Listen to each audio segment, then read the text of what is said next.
राधे राधे, जय Shri Krishna. Welcome back to my channel फौजी की फौजन। और आज सुबह ना मैंने बिना टाइम वेस्ट किए बस नहा धो के आ गई अपनी पढ़ाई करने के लिए। वरना रोज़ ना टाइम वेस्ट हो जाता है, कहीं रील्स स्क्रॉल करने लगो, फिर कहीं अब बैक में लग जाओ, कहीं कुछ। तो फिर आज ना मैंने अभी कुछ नहीं किया है, अब्बू को बस दूध पिला दिया झाड़ू पोछा करके नहा के, और खुद गर्म पानी लेके और बैठ गई। मैथ्स लेके बैठ गई और मैथ्स की मैं पुराने नोट्स अभी रिवाइज़ कर रही हूँ। मतलब कि जो सब्जेक्ट ना पढ़ो ना, उस अगर 10-15 दिन भी ना पढ़ो तो उसमें ज़ीरो हो जाओ, इतनी अच्छी स्पीड हो गई थी मेरी मैथ्स में, इतना अच्छा सब कुछ हो गया था और अभी लग रहा है कि मैं सब कुछ भूल चुकी हूँ। तो बस वही फर्स्ट पेज से मैं रिवीजन कर रही हूँ। और अभी मैं ज्योमेट्री पढ़ रही थी। आदित्य रंजन सर के मैंने नोट्स बनाए हुए थे, तो उसी से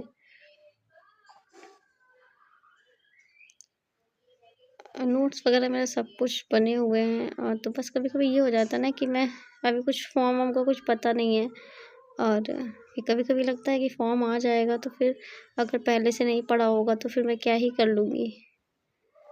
तो मन डाइवर्ट हो जाता है, फिर लगता है कि पढ़ना कोई बुरी चीज़ तो है नहीं, तो चलो बस पढ़ते रहो, जब मन लग जाए तो बुक। मेरे शर्मा जी भी यही कहते हैं, वो तो अभी पढ़ लेते हैं, जब उनका फ़ोन देखने में मन नहीं लगता, कुछ नहीं लगता है, तो वो कोई भी एक टॉपिक उठा लेते हैं और वही सब पढ़ने लगते हैं। फिर वो किसी का भी हो, जाए वो कंप्यूटर हो, फिर वो इंग्लिश हो, वोकैबुलरी हो या ज्योग्राफी हो, मतलब कोई भी एक टॉपिक उठा लेंगे, उसके बारे में अपना नोट्स बना के पढ़ने लगेंगे।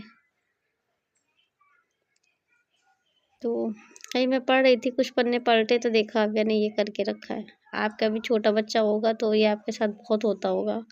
सच में छोटा भाई बहन ने किया होता ना तो उसको तो मैं कूट देती, बट क्या ही कर सकते हैं।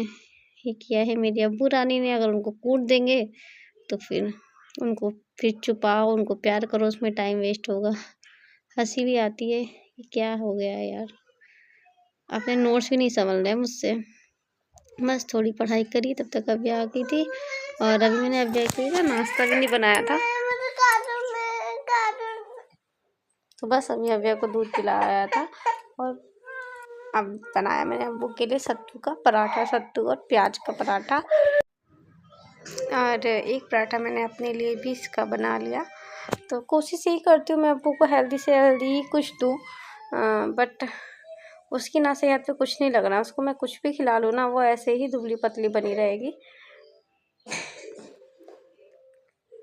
फिर हम लोगों ने किया नाश्ता, और अव्या ना टीवी देख के ही नाश्ता करती है, और अव्या को मैं रेडीमेड सॉस तक नहीं देती, मैंने अपने घर का सॉस तक बना के रखा हुआ है। और पता नहीं क्या है, इतनी मेहनत मैं इसके लिए करती हूँ ना, मैंने कभी ना अपनी पढ़ाई के लिए इतनी मेहनत करी ना खुद के लिए इतनी मेहनत करी। अभी भी खुद के लिए तो बहुत आलस आ जाता है।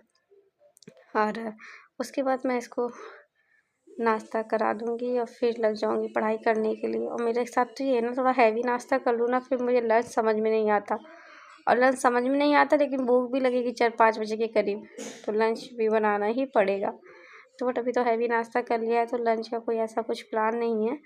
और फिर सोचा है कि अगर भूख लगेगी तो फिर नमकीन चावल जिसे आप कहते हैं, हमारे उधर तो तहरी कही जाती है, बहुत जगह नमकीन चावल, पुलाव वाले चावल बोले जाते हैं, तो बस वही बनाऊँगी। क्योंकि जब से फौजी साहब गए ना, तब से मैंने चावल नहीं खाए, क्योंकि कल एकादशी पड़ गई थी, परसों भी नहीं बने थे। अभी मैं बनाऊँगी कि दोपहर में चावल, और मैं फिर से बैठ गई हूँ अपनी पढ़ाई करने के लिए।